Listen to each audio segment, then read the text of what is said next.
Hey everyone, I'm Vladimir Dutit. We are watching all the news happening in the United States and around the world. Check out these monitors behind me. If it's happening and coming into the CBS News Broadcast Center, it's coming to you live. This is CBS News 24/7.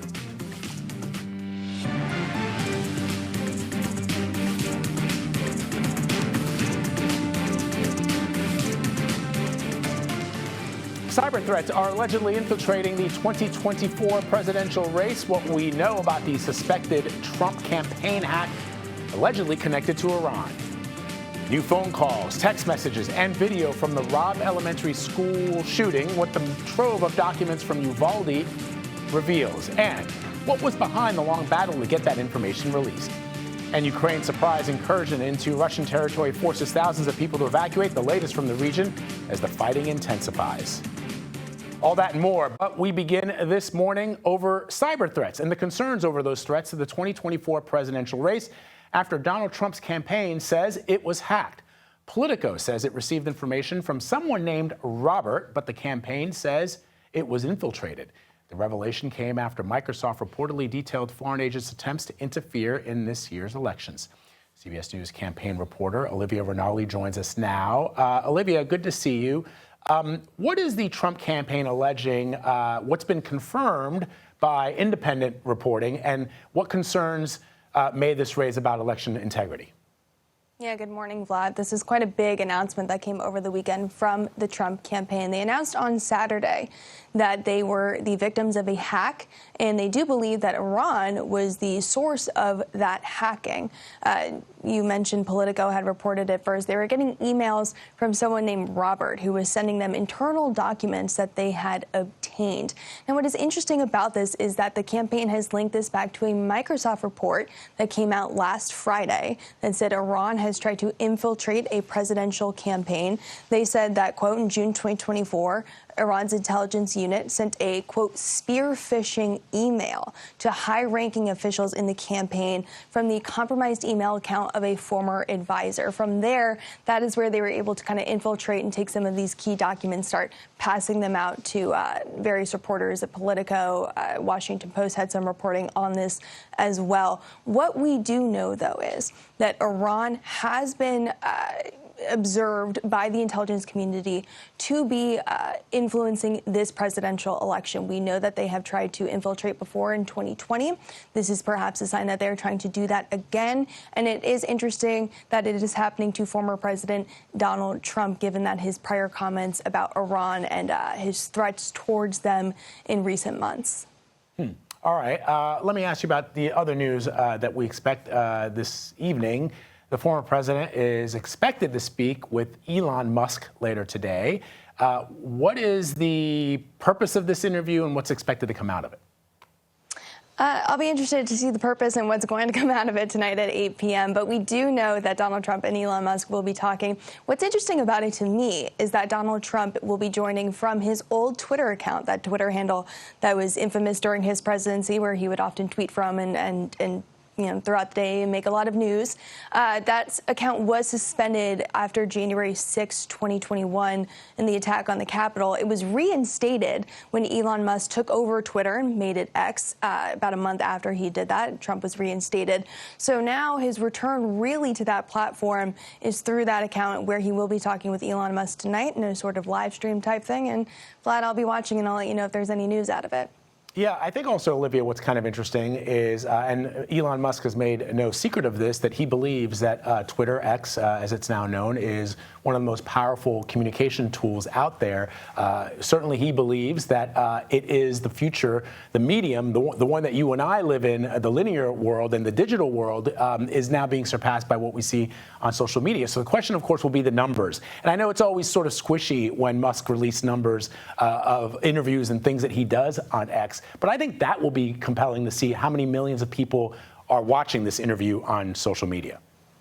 Absolutely. And if you remember when Florida Governor Ron DeSantis announced his campaign that he was running in May of 2023, he did it on X, and he did it with David Sachs and Elon Musk. And that was a complete kind of catastrophe. It crashed several times. So I'll be interested to see tonight if X can really handle the amount of inquiries into this interview. Yeah, that's a good reminder. Olivia, thank you so much. Appreciate you as always.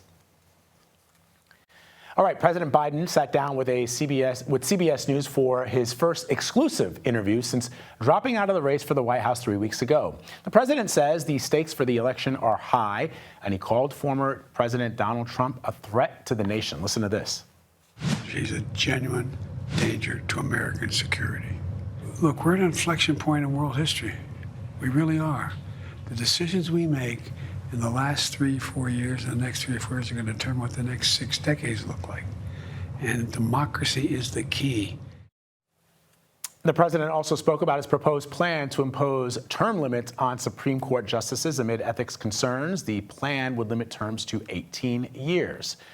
Meanwhile, both Vice President Kamala Harris and former President Donald Trump were on the campaign trail this weekend. It comes as the New York Times Siena poll shows Vice President Harris leading the former president in 3 key battleground states. She has a 4-point lead in Michigan, Wisconsin, and Pennsylvania.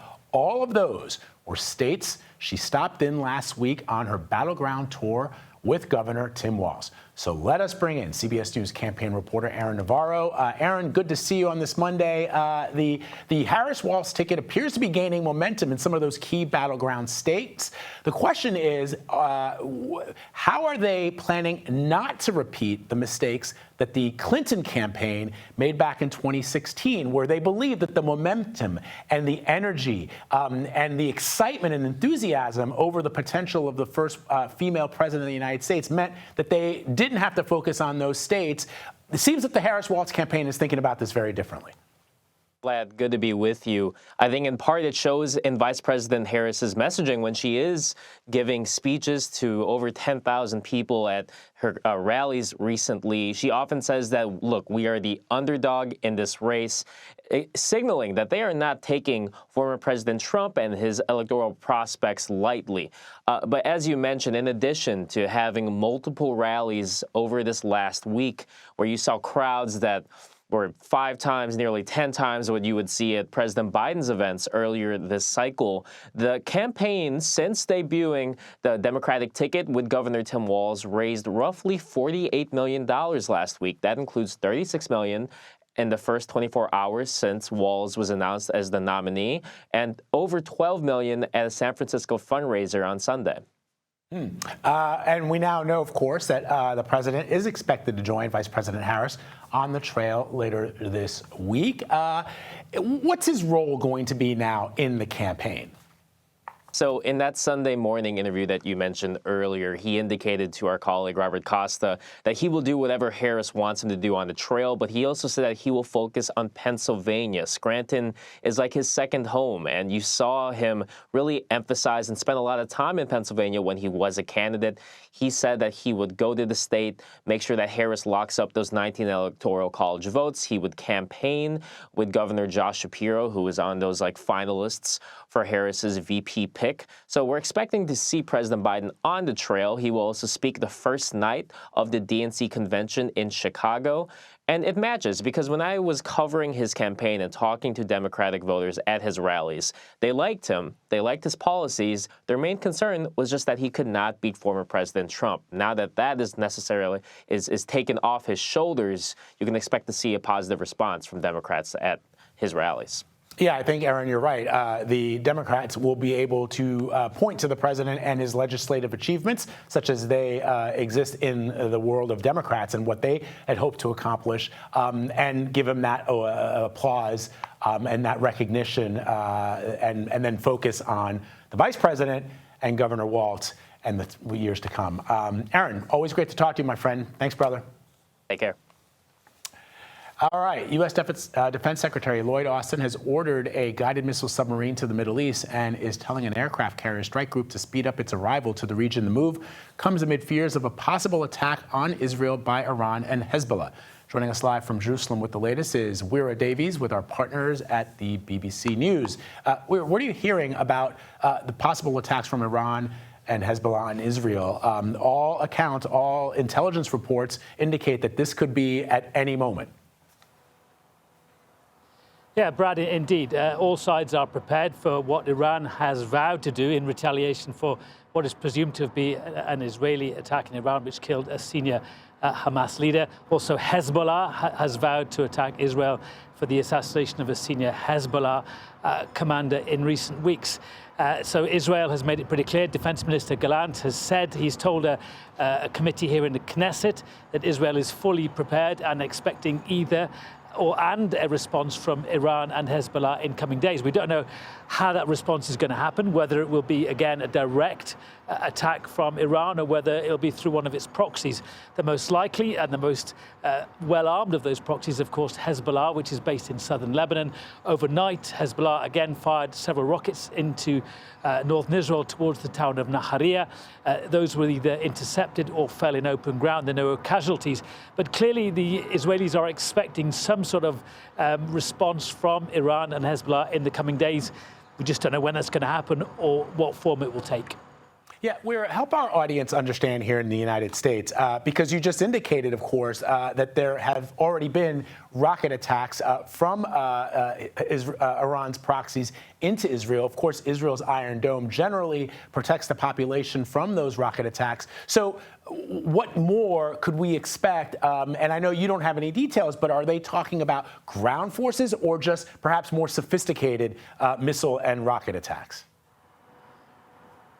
Look, Hezbollah is a much bigger and much more heavily armed foe than Hamas is. Of course, there was a month-long war between Israel and Hezbollah back in 2006. Things have been relatively quiet on the northern border since then, but Hezbollah is a huge fighting force which dominates southern Lebanon.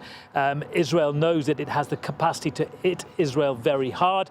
A lot of people in Lebanon don't want a full-scale war between Israel and Hezbollah, but that is a distinct possibility, and that is something clearly Israel is prepared for. Of course, the international community, both the Europeans and the Americans, are putting pressure on Iran and Hezbollah not to attack. The Americans have vowed to defend Israel, and to that extent, America has sent this battle group task force from the Mediterranean towards the shores of Israel and Lebanon, including a submarine, to make it clear that they don't want that to happen. Aligned to that, there is the possibility or the hope that peace talks between Israel and Hamas can restart again in Cairo. That might take some of the pressure off what many people expect to happen, but it's quite clear that those peace talks in Cairo, even though they're scheduled to take place on Thursday, might not yet take place. Israel says it will send a delegation. Hamas hasn't yet made it clear whether it will send a delegation or not.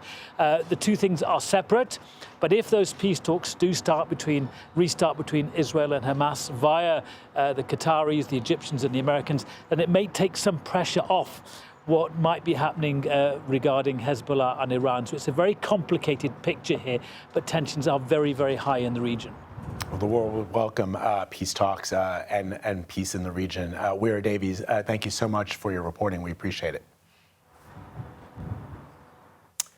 Meanwhile, let's talk weather. Another tropical weather system is forming in the Atlantic, and it could strengthen into a tropical storm.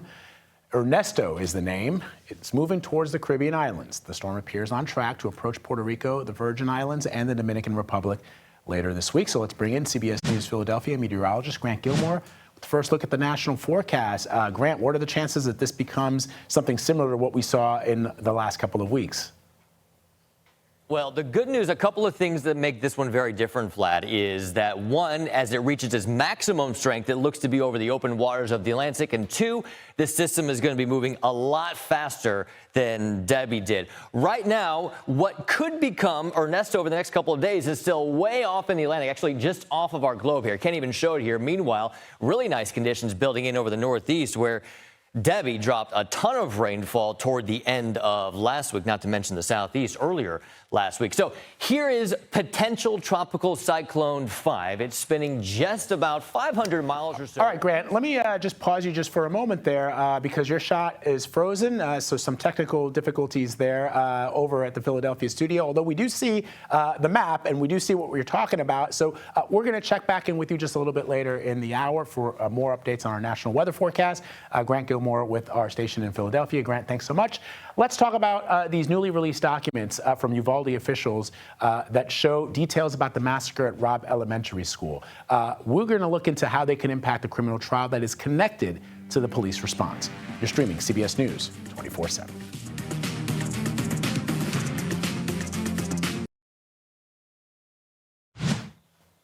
Newly released police video, 911 calls, and emails are retelling the story of last year's attack in Uvalde, Texas, that killed 19 fourth graders and 2 teachers. You can see the images here behind me, still horrific after all this time. And the release follows a lawsuit by CBS News and other media organizations after officials refused to make those records public. CBS News correspondent Omar Villafranca joins me now to talk about all this. Omar, explain to our audience, what are we learning from these new documents about the police response? We've seen the video, but what do these documents tell us?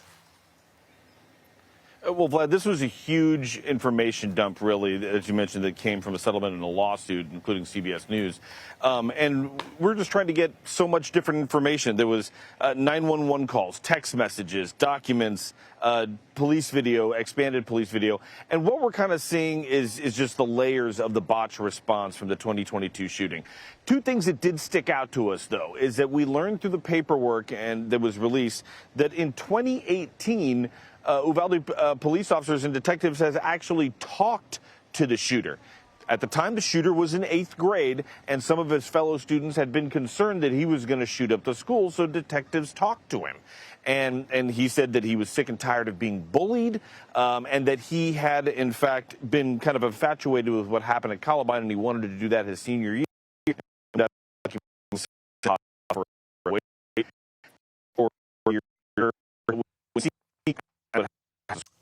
Omar, sorry, Omar. We seem to be having a bit of a problem with your live shot there from Keller in Texas.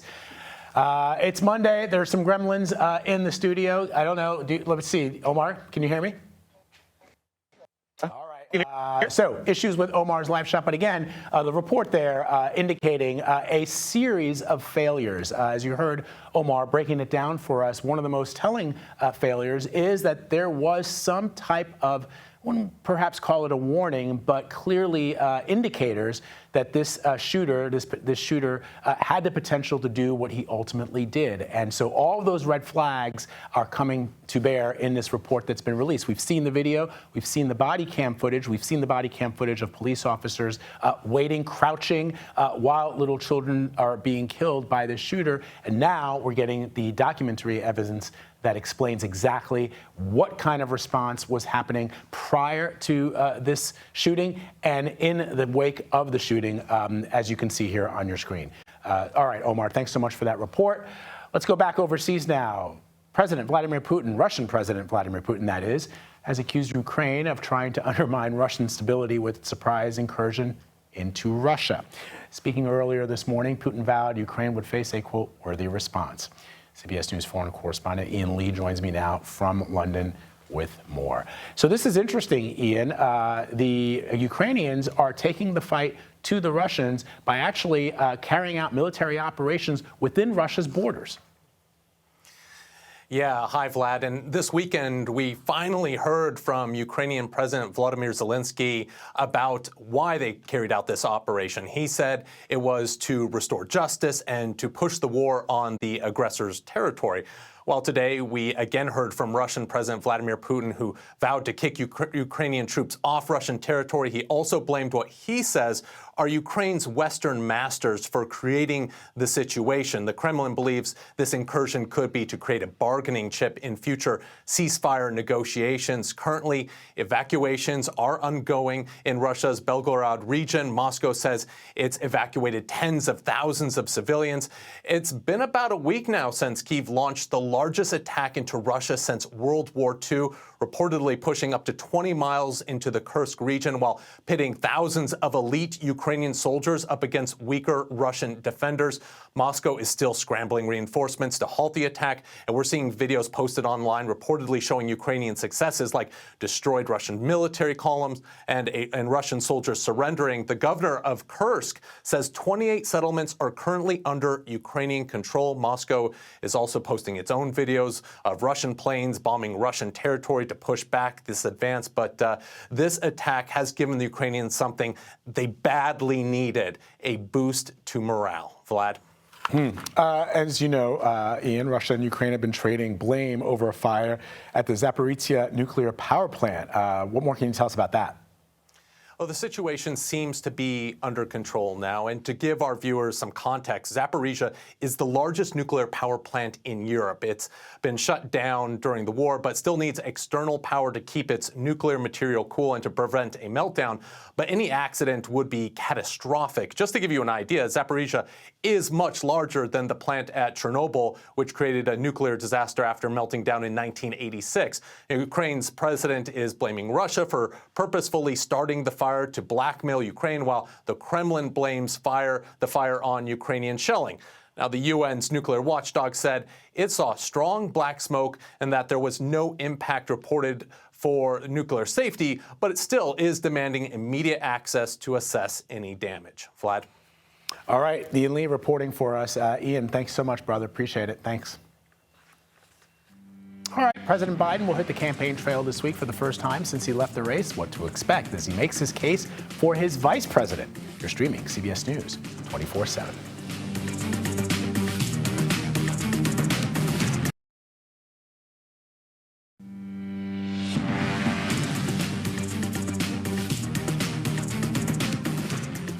Residents near the Greek capital, Athens, were asked to evacuate their homes as crews try to contain a fast-moving wildfire north of the city. More than 500 firefighters and a large number of volunteers are working to put out the blaze, which broke out yesterday. This morning, fire officials said the fire developed rapidly despite attempts overnight to contain the flames. An explosion yesterday that leveled a home in a Baltimore suburb has killed at least 2 people and injured 1 other. The blast also damaged several neighboring houses. Officials say at least 12 families are displaced. Firefighters were responding to a report of a gas leak in the area when the explosion occurred. And take a look at these stunning images that lit up the skies. The Perseid meteor shower reached its peak early this morning. It's one of the brightest meteor showers of the year. Best view, of course, is in the northern hemisphere, but if you missed today's show, don't worry. Perseids will continue for the next few weeks. Okay, let's talk about the president and his stepping out of the race for the White House. He says he did it out of a sense of patriotism. In his wide-ranging interview with CBS News Sunday morning, he told our Robert Costa he listened to concerns from fellow Democrats in the days leading up to his decision. He said his main concern is keeping the Republican nominee, that is the former president, out of the White House. The critical issue for me still is not a joke, maintaining this democracy. But I thought it was important because although it's a great honor being president, I think I have an obligation to the country to do the most important thing we can do, and that is we must defeat Trump. CBS News senior White House and political correspondent Ed O'Keefe joins us now to talk about this. Ed, so the president will appear, as you know, with the vice president on the campaign trail for the first time this week. What are you expecting?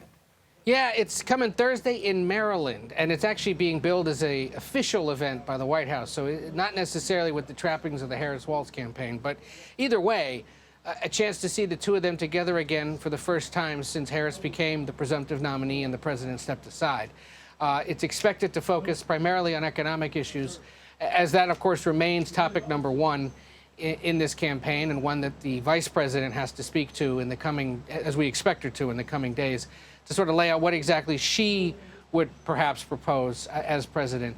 There's been some signal from her campaign and from aides that she'd like to pick up from where he left off in terms of getting things passed that weren't included perhaps in the massive Inflation Reduction Act or in the infrastructure bill, things that were left on the cutting room floor by the bipartisan negotiations, but that remained popular with voters, or certainly at least with Democrats. And so we'll see if she starts to lay that out later this week. But as far as we can tell, and by all accounts, the relationship between the president and the vice president remains strong, remains one that is still in touch. And as the president signaled over the weekend in that interview, he has talked to her a few times about the campaign and about her choice of running mate. And so we'll get a good sense of that again later this week when they appear together. Ed, let me pivot now to foreign policy. The president, as you know, set a deadline for Israel to come up with a deal with Hamas this week. It's unclear if that's going to happen. Of course, we just had a report from our colleague at the BBC reporting from Jerusalem that the tension in the region is beyond anything that we've seen in a number of years. Has the president lost some footing with world leaders by dropping out of the race, this lame duck presidency as it's known? Hard to tell, Vlad. Remember also that statement on August 15th was a joint one with Egypt and Qatar. So it's not just Biden putting pressure on these two entities. It's the two other big countries that have been helping negotiate or get to some kind of an agreement.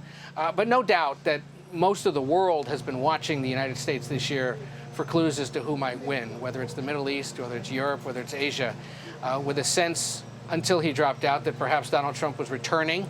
And so anything that President Biden discussed might have to be taken, at least for now, and with a wait-and-see approach. But with him now leaving, and Harris and Trump being the potential successors, it may very well be that some of these leaders feel, you know what, let's buy us some time through January and see what it's like to engage with the next commander-in-chief. That's another area where Harris perhaps has to lay out her thoughts, although over the weekend, yet again, she was asked about this situation in the Middle East, and she said there needs to be a ceasefire deal, a hostage release, and Israel needs to be more careful about how it targets Hamas leadership and avoid civilian casualties, as we saw again over the weekend. So, the other thing, however, is given how little he can do with Congress, A, that they're not here, B, that they wouldn't want to work with them anyway because it's Republican-controlled, at least in the House, there is opportunity for him to focus far more on these kind of foreign policy issues. And while we may not see progress day to day, that's not to say he's not on the phone working on some of these things and trying to get the various sides to talk and to get an agreement. And we may learn later, as we did, for example, with the recent release of those 3 Americans from Russia, that he was more directly engaged than was let on in public. An important distinction. Ed O'Keefe reporting from the White House for us this morning. Ed, thank you. Take care. Okay, after months of preparations, the Democratic National Convention kicks off a week from today. CBS News Chicago reporter Marissa Perlman has a look at how Chicago is preparing to keep residents and officials safe. 1 week from today, the DNC kicks off here in Chicago, and street closures and security precautions are already starting to take place. There will be a security perimeter around the 2 main convention sites here at the United Center and also at the McCormick Place. Once the security perimeter is built up over the next couple of days, there will be no cars or foot traffic allowed inside without proper credentials. Now, we spoke with former Chicago Police Superintendent. He says Chicago police are ready for this week, saying they need to prepare for the protests they expect and the ones they don't. Reporting outside of the United Center, I'm Marissa Perlman, CBS News. Well, this past weekend on Face the Nation, Donald Trump's pick for Vice President, J.D. Vance, floated a very familiar Democratic idea, upping the child tax credit to $5,000. Listen to this. Well, I think one of the things you can do is make it bigger per child. I think we'd love to see it at a higher dollar value. And again, President Trump and I have proposed that. I mean, look, I'd love to see a child tax credit that's $5,000 per child, but you, of course, have to work with Congress to see how possible and viable that is.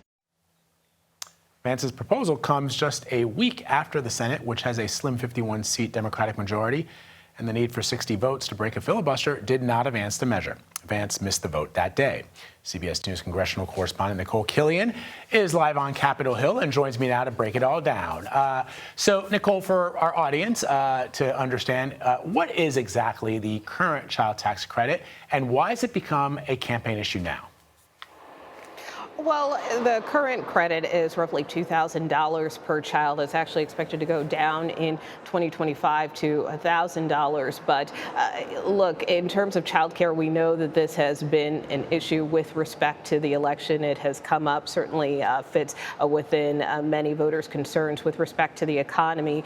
And J.D. Vance, as you know, certainly got himself into hot water with some comments he made recently about childless cat ladies. But that being said, he argues that he is very pro-family. And so he floated this idea over the weekend on Face the Nation of increasing the child tax credit to $5,000 per child. He said it's something that the Trump campaign and a future Trump administration would want to try to get done if possible. But as you pointed out, just a week or so ago, the Senate had a vote to expand eligibility to the child tax credit.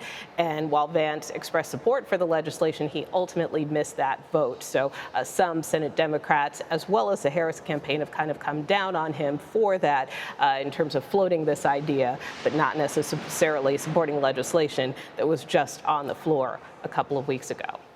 So, Nicole, how are the Trump campaign positions different than what Vice President Harris and Governor Walz are proposing? Well, I don't know that it's dramatically different, and keep in mind that we haven't necessarily heard a firm proposal from the Vice President or Governor Walz in terms of a child tax credit. What we do know is, by and large, in terms of the Vice President's work with the Biden administration, they have supported the idea of expanded child tax credits, and they certainly supported this bipartisan legislation that just went through the Senate. It had already cleared the House, and as I mentioned, that specifically would have expanded eligibility to a wider pool of people to be eligible for that tax credit. Again, it was blocked by Senate Republicans, some of whom were concerned that there should have been more stricter work requirements attached to it, and also felt that if Republicans gained control of the Senate and retained control of the House, then perhaps they could write a better bill going forward. All right, Nicole Killian breaking it down for us as only she can from the Hill. Thanks, Nicole. You bet. All right, most parents would agree that there's nothing more exhausting and also rewarding than having a new baby. I can attest to that. Only about 28% of average earners get paid family leave at work, though. CBS News Minnesota Susan Elizabeth Littlefield shares new data that proves why paid leave is important, and it's not just for moms. Yep, you got it. Good job. Dalton Hessel has reason to believe his daughter will be amongst the basketball greats. You got like a Michael Jordan tongue thing going right now, Mia. He notices the little things because he's witnessed them firsthand. I was able to take 6 weeks for paternity leave. Dalton is a second-grade teacher in Hayward, Wisconsin. Lately, he's been spending his days teaching his daughter. Pelicans use their large web feet to paddle around in the water. And he's not the only one who's grateful. I think that's Mama. You want to greet her at the door? There's Mama. Go get her, Mia. And one of the most important things in our relationship and dynamic was the confidence in Dalton watching her solo. That was super important to me, where I wanted to be able to go get groceries. I wanted to have a girls' day. I wanted to go back to work, and Dalton was fully capable and knew exactly how to take care of her, what her routine was. Claire Hessel works in HR, so she personally and professionally understands the benefits of both parents having paid leave, a rare treat in the United States. Having the paternity leave and the family leave together is what just creates that strong unit, and it furthers the communication that you're going to have from the beginning. And now there's data to back that up, as the Harvard Business Review explains. Kate Mangino, a gender expert, co-authored the piece. For a long time, no one bothered to research fathers' brains around childbirth and childbearing. You're just loving this thing today. That's changed. And the research shows what Dalton is doing isn't just good for his heart, it's good for his head. And we now have new data that shows that spending time with infants changes everyone's brain, no matter what your gender is. If you're a human being and you spend a lot of time with an infant, especially in the first 6 months, hey, bouncing? Our brains adapt and change. We become more empathetic. We become more patient. We become more suitable to be parents. Are you setting up a dynamic, too, for life where the workload is more shared? There is data that comes from both male and female perspective that a more equal marriage is oftentimes a happier marriage for everyone. No one feels overburdened. No one feels defensive or bitter that they're doing more work. Kate says research shows the more dads give, the more they get. Men gain so much from time with kids. There's no great feeling than just seeing her smile. So they savor the time to strengthen their bond and strengthen Mia's chances to shoot for the stars. In Hayward, Wisconsin, with photojournalist Joe Berglev, Susan Elizabeth Littlefield, WCCO News. The rest of the developed world has already figured out how to get this done. Come on, America. Let's do it. Okay, let us bring back CBS News Philadelphia meteorologist Grant Gilmore with another look at the national forecast. Grant, break down for us what we missed the last time around. I'll tell you, we started talking about how this next tropical system was going to be very different from Debbie and all the rain that it brought to a good portion of the eastern half of the United States. But all of that said, it's still a tropical system, and it could play a big part in places that we may be traveling to, especially when you consider traveling off to maybe the Caribbean, right? I mean, the Caribbean this time of year is certainly a place to watch out for tropical development. Now, The remnants of Debbie exited the Northeast over the weekend, thank goodness, because it was hanging out across the eastern half of the United States for a good portion. But now we're watching about 500 miles east of the Lesser Antilles, and that's where we're watching potential Tropical Cyclone 5. It's not a depression, it's not a storm yet, certainly not a hurricane yet, but we're still waiting for it to develop, and we give it that designation, a PTC, or potential tropical cyclone, because we expect it to become a depression or a tropical storm, and because of that, we got to get some watches out, which we do have some tropical storm watches in effect for Puerto Rico and the Virgin Islands. Let me show you the latest forecast track from the Hurricane Center. We're waiting for a new track to come down at 11 o'clock. Regardless, it is forecast to become a tropical storm as we go through the day tomorrow. It starts to turn to the north. It'll drop a lot of rainfall over portions of Puerto Rico, the Virgin Islands, before turning north and strengthening. The good news, though, is it will be curving away from most of the United States, still bringing flooding concerns to the Virgin Islands and Puerto Rico, where some places could pick up between 4 to 8 inches of rain. Meanwhile, across the rest of the country, we got some fire concerns out towards the west, where it's warm and very dry, still hot and humid. Summertime very much in effect across the deep south. Nicer conditions continue across the northeast. Vlad, hopefully that was a little bit better than last time. We'll send it back to you. It was indeed, my brother. Thanks so much. Appreciate it. All right. Yeah. Okay, the Olympic Games in Paris may be over, but the controversy surrounding the medal that was stripped from gymnast Jordan Childs is heating up. Coming up, we're going to have the latest in this back and forth between U.S. Gymnastics and the IOC. You're streaming CBS News 24/7.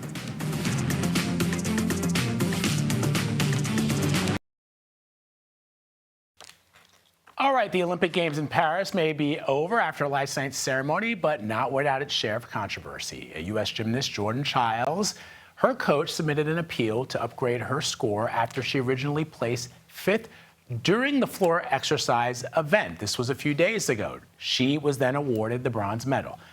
But now, the International Olympic Committee says that the appeal was not entered in time. But now, USA Gymnastics says they have video that proves otherwise. Confused yet? Don't be, because we've got CBS News national correspondent Jamie Yuccas, who is joining me from Paris to break it all down. Did I get that right, Jamie? Technically, Jordan Childs, her performance was if you included what her coaches said was missing in the grading of that performance, did deliver the better performance, but there was a challenge, and now there's been another challenge, and here we are. Well, this is what I think is the real problem, is that the athletes did the best job that they could, and this has nothing to do with them or their performances, as you just said. This has to do with judging, and this has to do with how the coaches reacted to that judging. The thing in gymnastics that I think stands out, if you're someone who just kind of tunes in every 4 years, is that the scores are really, really, really tight. I mean, you know, there are moments even Simone Biles only wins by 0.2 of a point, right? So they have to make sure that they get these things right, and this is something when you talk to gymnastics fans, that happens all the time. The judges go, they make an appeal, they say, hey, can you take a look at this? It's like an instant replay, you know, in the NFL when you're watching football. They can go ahead and kind of see if something was askew or wrong, or if they made the wrong decision or call. That is what happened, but apparently it's supposed to be done within a minute. The Romanian team, who had two, people competing that were in that 3rd and 4th spot, said, wait a second, it happened after 1 minute. Now Team USA, as you said, no, we have video evidence that shows it happened within 47 seconds, was the initial flag of trying to get in the call, and that it was actually appealed within 55 seconds under that minute deadline. So the interesting thing to me to watch here is that the International Olympic Committee made a very quick decision to strip the medal. Things have kind of gone silent now that the Americans have put in their appeal. So it's going to be interesting to see how much time goes by here and what they decide to do. There is the opportunity to award both women bronze medals, but then people say, you know, there was that number 4 spot. What do you do with the other Romanian athlete that was sitting at number 4? Do you give all 3 of them medals? So this is a little bit messier. It's not very cut and dry. We're seeing the appeals process play out in real time, and we'll just see where it goes from here now, Vlad. I really do hope that they just award all 3 athletes those medals, Jamie, because as you say, it has nothing to do with them. It has to do with the enormous bureaucracy, Byzantine nature of the IOC and the way things are judged. So I'm hoping for that. So let's talk about that closing ceremony, though. I know that it was your producer, Elizabeth Campbell, who's always amazing, who first saw the world's biggest action star from like, just describe that moment again for our audience when everybody looks up and it's like, it's Tom Cruise. Well, I have to say, I mean, you just shouted out Elizabeth Campbell. I have to say, this was well before he jumped down, and now I think we know why we saw him initially. He did post a selfie at one point where he's like dangling off. But yeah, there was this moment. You just couldn't believe it. You were like, is that Tom Cruise? Is it not? What is happening? And the whole lead up to it was amazing, right? You had her. Who's just phenomenal, has an amazing voice singing the Star Spangled Banner. The flag gets handed off from the French mayor to Mayor Karen Bass of Los Angeles, which is the handoff to the next Olympic Games. Also historic, it was two women handing off to one another, and also Karen Bass being a black woman. First time that has happened, that the flag's been handed off in that fashion. And then I loved that Karen Bass hands it to Simone Biles. You have Tom Cruise rappel in. It's like America goes big or goes home. Here we are. We have all of our stars.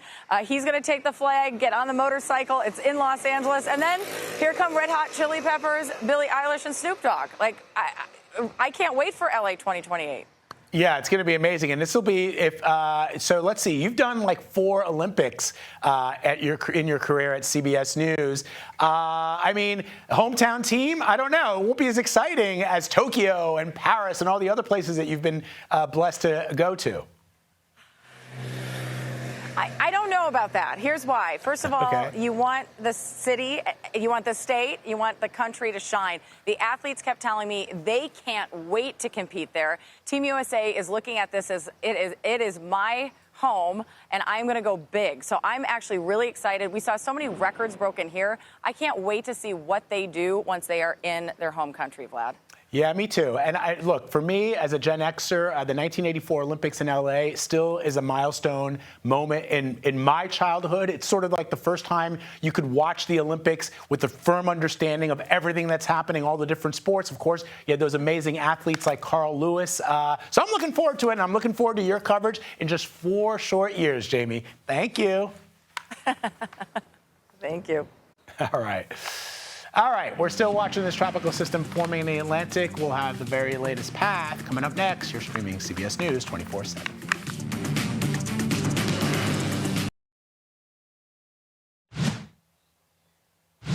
If you thought the wildest thing to come out of Australia was the breakdancing competition, you didn't see this. An arson attack in that country did not go according to plan after one of the suspects accidentally set himself on fire. Take a look at this surveillance footage showing a suspect pouring gasoline in a barbershop. But when they go to ignite it, they themselves are caught in the flames. Police believe it was part of a targeted attack, and they are asking anyone with information on the suspects to come forward. There are residents that live above that barbershop, but fortunately, no one was seriously injured. Okay, well, let's bring in CBS News Philadelphia meteorologist Grant Gilmore with the final look at the national forecast. I know, ouch, right, Grant? I see the look on your face. You know what when you play with fire, you know what they say. Yeah. Indeed. Yikes. Yeah. All right. Let's talk about your forecast, guys, as we get our Monday started. We're keeping a very close eye on the tropics. Another system developing out there, potential tropical cyclone 5. In fact, not a tropical depression yet, though it is forecast to become a tropical storm tomorrow. We got tropical storm watches up from Puerto Rico and the Virgin Islands. This thing likely becomes tropical storm Ernesto tomorrow before turning north, dropping a lot of rainfall across the Caribbean. Actually forecast to become a Category 2 hurricane as it curves away from the United States. Meanwhile, across the rest of the country, we've got dry fire weather out west and then a lot of heat and humidity across the deep south. Vlad, have a great rest of your Monday, sir. All right, brother. Thanks so much. We'll see you tomorrow. Meanwhile, an encore of CBS Mornings is coming up next. This is CBS News 24/7.